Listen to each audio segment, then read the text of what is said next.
अस्सलाम वालेकुम स्टूडेंट्स, आप देख रहे हैं चैनल जिसका नाम है पढ़ाई घर। उम्मीद है आप सब खैरियत से होंगे।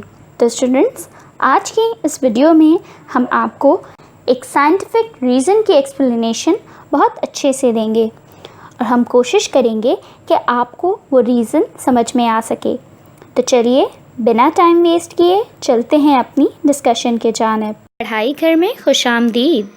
सबसे पहले इस चैनल को सब्सक्राइब कर लें और बेल आइकन पे क्लिक कर लें ताकि आप हमारी तमाम वीडियो से बाखबर रहें और बनो मिसाल पाकिस्तान की, क्योंकि अब मुल्क को बेहतर बनाना है।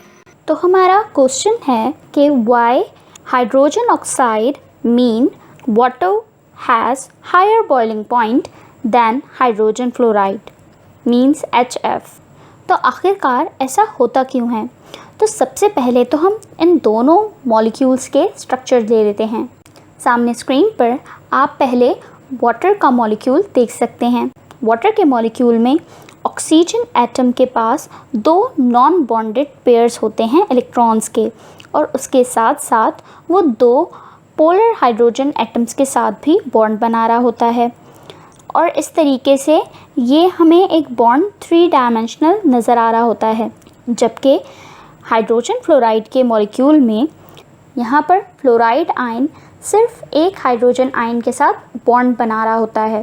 तो जिस तरीके से इनके स्ट्रक्चर से भी वाज़ेह है कि वाटर के मॉलिक्यूल में क्योंकि दो बॉन्ड्स मौजूद होते हैं जो कि हाइड्रोजन के दो बॉन्ड्स होते हैं as compare to hydrogen fluoride जिसमें सिर्फ एक ही बॉन्ड होता है।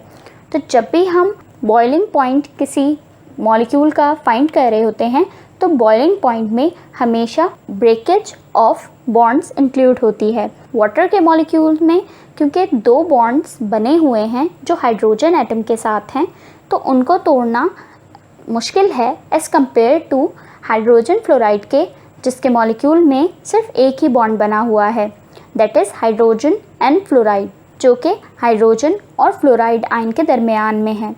तो ये बात बहुत आसानी से और बहुत इजीली प्रूव हो गई है कि ऐसा मॉलिक्यूल जिसके पास ज़्यादा बॉन्ड्स हैं और एक ऐसा मॉलिक्यूल जिसके पास सिर्फ एक बॉन्ड है, तो हाई बॉइलिंग पॉइंट उसी का होगा जिसके पास ज़्यादा नंबर ऑफ़ बॉन्ड्स होंगे, क्योंकि उसके जितने ज़्यादा नंबर ऑफ़ बॉन्ड्स होंगे उनको ब्रेक डाउन करना उतना ही ज़्यादा मुश्किल होगा और उसके लिए हमें उतना ही टेम्परेचर रिक्वायर्ड होगा। तो स्टूडेंट्स, ये थी हमारी आज की वीडियो।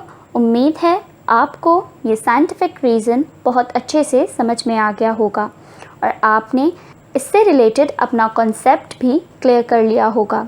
अगर अभी तक नहीं किया है तो लाजमी कर लें, क्योंकि ये वो मेन साइंटिफिक रीज़न्स हैं जो आपके एग्ज़ाम्स में आ सकते हैं। अपना बहुत सारा ख्याल रखिएगा। अल्लाह हाफ़िज़।